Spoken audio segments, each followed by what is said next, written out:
Hi అండి. నేను మీ doctor Ganta Srinivas nerve centre, Kothapeta, Guntur. ఇవాళ సీపీ చైల్డ్. సీపీ అంటే సెరెబ్రల్ పాల్సీ చైల్డ్. అంటే ఇవాళే ఓపీలో వచ్చారు కాబట్టి దాని గురించి చెబుదాం అనుకున్నాను. ఆ పేరెంట్స్ మెయిన్ యాంగ్జైటీ ఏంటంటే మా అమ్మాయి సీపీ చైల్డ్ అన్నారండి ఒక డాక్టర్ గారు. సీపీ చైల్డ్ అంటే మేమేదో నెట్‌లో కొట్టాము. మాకు అర్థమైంది ఏంటంటే ఇంక మా అమ్మాయి మామూలుగా కాదు. ఇంకెప్పటికి ఇట్లానే ఉండిద్ది. కొంత డెఫిషియన్సీ ఉండిద్ది అని డిసైడ్ అయిపోయి మేమేదో ఫిజియోథెరపీ చేపించుకుంటా చూసుకుంటున్నాం అని చెప్పారు. సో ఫస్ట్ ఆ సీపీ చైల్డ్ అనేది చెప్పడానికి మెయిన్‌గా హిస్టరీయే. అంటే సెరెబ్రల్ పాల్సీ అంటే ఏంటంటే బ్రెయిన్‌లో ఏదో ఒక ఇన్సల్ట్ వచ్చి అది డ్యూ టు ఆక్సిజన్ అందకో, లేకపోతే డెలివరీ చేసేటప్పుడు లాగేటప్పుడు లేట్ అయ్యి లాగినప్పుడు, లేకపోతే డెలివరీ అయిన తర్వాత ఫస్ట్ ఫిట్స్ వచ్చి బ్రెయిన్ కి ఆక్సిజన్ అనేది కొంత డ్యామేజ్ అయ్యో, దానివల్ల దాన్ని హైపాక్సిమిక్ ఇస్కెమిక్ ఎన్సెఫలోపతి అంటారు. అంటే కొంత డ్యామేజ్ అయ్యి బ్రెయిన్ ఆ తర్వాత మిగతా అంతా ఏమీ లేకుండా ఏదైతే డ్యామేజ్ కానీ బ్రెయిన్ దాన్ని ఫంక్షన్ చేసుకొని బెటర్ అయ్యే ఛాన్స్ ఉంటుంది. దీన్నే సిపి అంటారు. సెరెబ్రల్ పాల్సీ అనేది ప్రోగ్రెస్ కాదు, ఒకటి రైట్.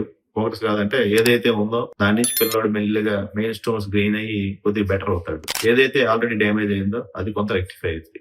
కానీ మ్యాచింగ్ జరిగితే ఏదైనా ఒక 5-6 సంవత్సరాల లోపల ఒక కొలిక్ వచ్చింది. ఆ తర్వాత ఏదైతే డిఫిషియన్స్ ఉన్నాయో, అంటే కొంతమందికి మాట్లాడటం డిలే అయింది, కొంతమందికి నడవటం డిలే అయింది, కొంతమందికి మాట్లాడటం రావడం డిలే అయిపోయి ఈ ఏడిహెచ్డి లాగా అంటే వర్క్ హైపర్ యాక్టివిటీ ఉంటాం, లేకపోతే కొంతమందికి కోరియోసిక్ అంటారు, అంటే లైక్ డాన్స్ లాగా ఊగటం, ఇట్లా జరిగింది.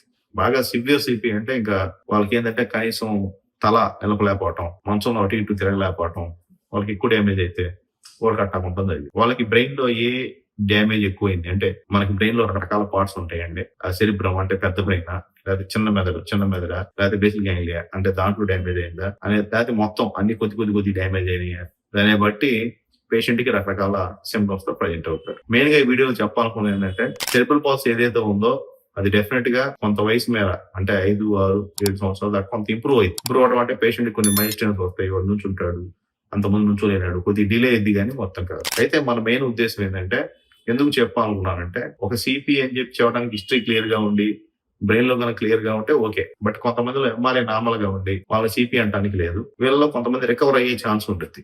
ఎంఆర్ఐ నార్మల్ గా ఉండి, లేకపోతే సిటీ స్కాన్ నార్మల్ గా ఉండి, అంతా నార్మల్ గా ఉండి సెరెబ్రల్ పాల్సీ అని రాస్తే 1-2 సార్లు అది కూడా స్పాస్టిక్ సెరెబ్రల్ పాల్సీ అయితే మనం మిగతా రూల్ అవుట్ చేసుకోవాలి.